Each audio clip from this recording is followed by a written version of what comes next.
இட்லி பாருங்கள் நல்லா எழும்பி வந்திருக்கு, சாஃப்டாக இருக்குது. இது பார்த்தீங்களா?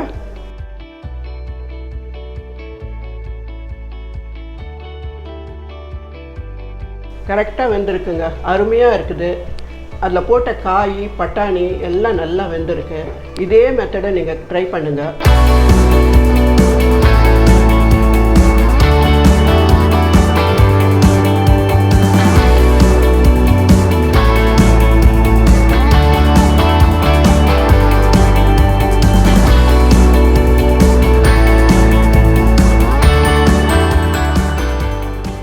வணக்கம், எல்லாரும் எப்படி இருக்கீங்க?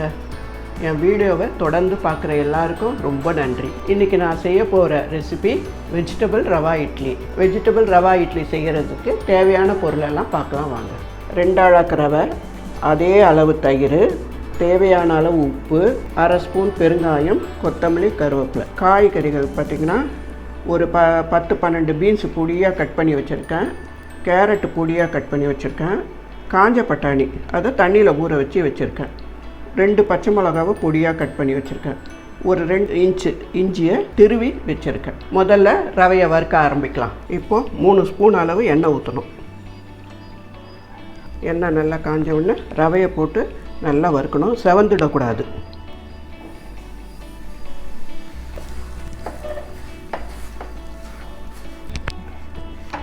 நல்லா வறுத்தாச்சுங்க. ஸ்டவ் ஆஃப் பண்ணிடலாம். நல்ல மணல் மாதிரி இருக்குது பாருங்கள். அது இப்போ வந்து தட்டில் கொட்டி ஆற வச்சுக்கலாம்.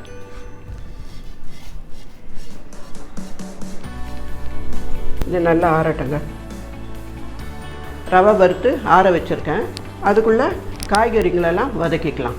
கடாய் சூடானோன்னு கொஞ்சம் எண்ணெய் ஊற்றுங்க. ஒரு 2 ஸ்பூன் அளவு எண்ணெய். எண்ணெய் நல்லா காஞ்சதும் கொஞ்சம் கடுகு. கடுகு நல்லா பொரியட்டும். கடுகு நல்லா பொரியுதுங்க. இப்போ கொஞ்சமாக கடலைப்பருப்பு, கொஞ்சம் உளுத்தம்பருப்பு வதக்குங்க. இது செவக்கணும். உங்களுக்கு விருப்பமாக இருந்தால் இன்னும் கூட கடலைப்பருப்பு போட்டுக்கலாம். கொஞ்சம் சீரகம்.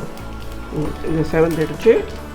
இப்போ முதல்ல பச்சை மிளகாய், இஞ்சிங்க, துருவி வச்ச இஞ்சி நல்லா வதக்கிடுங்க. இப்போ என்ன பண்ணணும், ஒரு காயாக போடணும். ஃபஸ்ட்டு துருவின கேரட்,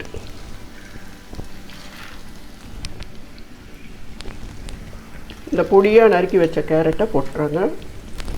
பொடியாக கட் பண்ண கேரட்டை போட்டு வதக்கியாச்சு. இப்போது பீன்ஸ் பொடியாக கட் பண்ணணும். பீன்ஸ் கூட பாருங்க. பீன்ஸையும் போட்டு வதக்கணுங்க. பட்டாணி ஊற வச்சுருக்கேன் இல்லைங்களா, அந்த பட்டாணியை போடணும். உங்களுக்கு பச்சை பட்டாணி கிடச்சதுன்னா ஊற வைக்க வேணாம். எனக்கு அது கிடைக்காதனால காஞ்ச பட்டாணியில் ஒரு 2 மணி நேரம் தண்ணியில் போட்டு வச்சுட்டு அதை நான் போடுறேன்.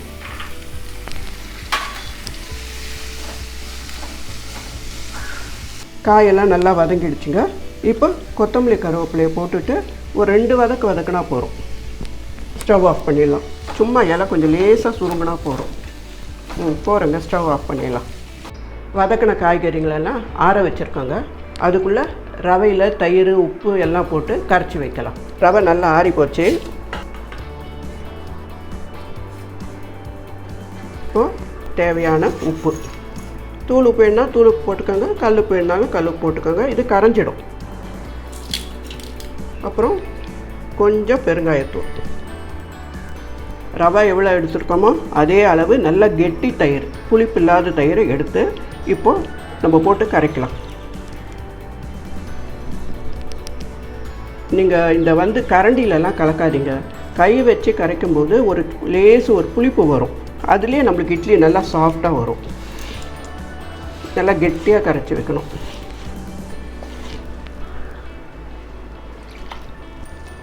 கெட்டியாக கரைச்சி வைக்கணுங்க. இந்த பாருங்கள் எவ்வளோ கெட்டியாக இருக்குது. இதை வந்து நம்ம ஒரு 15 நிமிஷம் அப்படியே மூடி வைக்கணும். 15 நிமிஷம் கழித்து பார்த்தோம்னா இது வந்து கெட்டி ஆகிடும். அப்போ இந்த தண்ணியை திருப்பி மிக்ஸ் பண்ணி தான் நம்ம கரைக்கணும். 15 நிமிஷம் ஆயிடுச்சுங்க. எப்படி ஊறி இருக்கு பார்க்கலாம் வாங்க. நல்லா ஊறி மேலே எழும்பி வந்திருக்கு.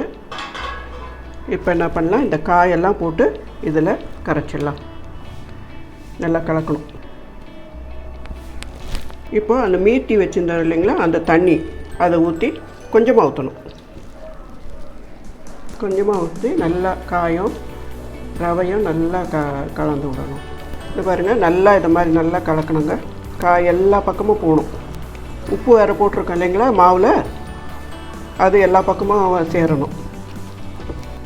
ரெடி ஆகிடுச்சுங்க. இப்போ நம்ம வந்து இட்லி பாத்திரத்தில் இட்லி ஊற்றி வைக்கலாம். சும்மா அழகுக்காக ஒரு முந்திரி பாருங்க, இந்த அளவு கெட்டியாக இருக்கணும். கொஞ்சம் கொஞ்சமாக ஊற்றுங்க, ஏன்னா அது எழும்பி வரும். இட்லியை மூடி வச்சிடலாங்க. இப்போது 8லேருந்து 10 நிமிஷம் அவ்வளோதான், அதுக்கு மேலே வேக விடாதீங்க. 8லேருந்து 10 நிமிஷம் வரைக்கும் தான் இட்லி, அதுக்குள்ளே நல்லா வெந்துடும். ஜென்ரலாக ரவா இட்லி ஆனாலும் சரி, இந்த வெஜிடபிள் ரவா இட்லி ஆனாலும் சரி, 8லேருந்து 10 நிமிஷம் தாங்க வேக விடணும். அதுக்கு மேலே போச்சுன்னா கலர் சேஞ்ச் ஆகிடும். ரெண்டாவது, இந்த சோடா உப்பெல்லாம் போடாதீங்க. அதுக்கு பதில் ரவா வறுக்கும்போது கொஞ்சம் நிறைய எண்ணெய் ஊற்றி வருங்க. காய் இது பண்ணும்போது கொஞ்சம் நிறைய எண்ணெய் இது பண்ணுங்கள். எண்ணெய் கொஞ்சம் நிறைய இருந்தால் இட்லி நல்லா சாஃப்டாக வரும். ரவா இட்லி இதெல்லாம் செய்யும்போது ஒரு சிலருக்கு கல்லாட்ட வருதுன்றாங்க. ரொம்ப பேர் அந்த ரவையை கரைக்கும் போது கரண்டி வச்சு கரைக்கிறாங்க. அப்படி கரைக்காதீங்க. தயிரை ஊற்றிட்டு கையில் கரைங்க. கையில் கரைக்கும் போது அந்த கை சூடு அதில் படுறதுனால லேசு ஒரு புளிப்பு வரும். ரொம்ப புளிப்பாகவும் ஆகக்கூடாது. அந்த லேசு புளிப்பு வந்து நம்மளுக்கு இட்லிக்கு வந்து சாஃப்ட் கொடுக்கும். இட்லி வெந்துச்சான்னு பார்க்கலாம் வாங்க. பாருங்கள், நல்லா குண்டு குண்டாக மேலே எழும்பி வந்திருக்கு.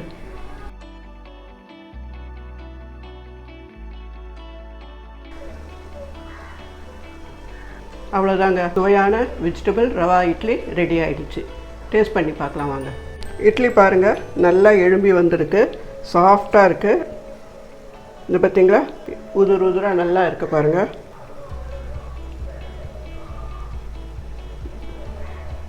நல்லா வந்திருக்குங்க, கரெக்டாக வெந்திருக்குங்க, அருமையாக இருக்குது. அதில் போட்ட காய் பட்டாணி எல்லாம் நல்லா வெந்திருக்கு. இதே மெத்தடை நீங்கள் ட்ரை பண்ணுங்கள். இப்போ நான் போட்ட அளவுக்கு ஒரு 22லேருந்து 23 இட்லி வருங்க. இன்றைக்கி என் சமையல் எல்லாருக்கும் பிடிச்சிருக்கோன்னு நினைக்கிறேன். தொடர்ந்து என் வீடியோவை பார்த்து சப்போர்ட் பண்ணுற எல்லாருக்குமே ரொம்ப தேங்க்ஸ். மறக்காமல் என் ரெசிபியை ட்ரை பண்ணி பார்த்துட்டு எப்படி வந்ததுன்னு எனக்கு கமெண்ட் பண்ணுங்கள். மறக்காமல் என் வீடியோவை லைக் பண்ணுங்கள், என் சேனலுக்கு சப்ஸ்கிரைப் பண்ணுங்கள், உங்கள் ஃப்ரெண்ட்ஸ் அண்ட் ரிலேட்டிவ்ஸ்க்கு ஷேர் பண்ணுங்கள். எப்பவும் போல் என் சமையலை பொறுமையாக பார்த்த எல்லாருக்குமே ரொம்ப நன்றி.